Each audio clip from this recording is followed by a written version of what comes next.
ক্ষমতাসীন দল বাংলাদেশ আওয়ামী লীগ একদলীয় শাসন কায়েম করেছে বলে মন্তব্য করেছেন বিএনপির চেয়ারপারসন উপদেষ্টা সাবেক মন্ত্রী ডক্টর মঈন খান।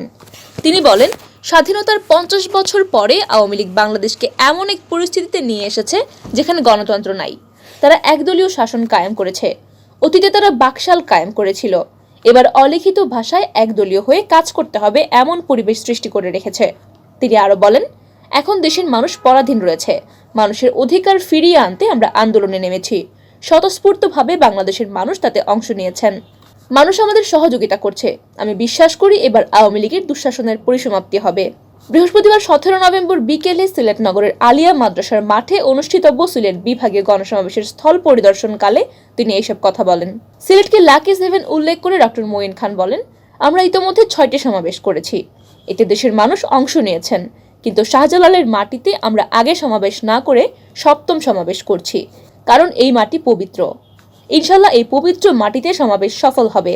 জনগণ এই সরকারকে বার্তা দেবে, গণতন্ত্র ব্যতি রেখে বাংলাদেশ চলতে পারে না। এ সময় বিএনপি চেয়ারপারসন খালেদা জিয়ার উপদেষ্টা তাহসিনা রুশদী লুনা, কেন্দ্রীয় সাংগঠনিক সম্পাদক ডাক্তার সাখাওয়াত হোসেন জীবন, কেন্দ্রীয় সদস্য সিসিক মেয়র আরিফুল হক চৌধুরী এবং সিলেট জেলা বিএনপির সভাপতি কাইয়ুম চৌধুরী প্রমুখ উপস্থিত ছিলেন।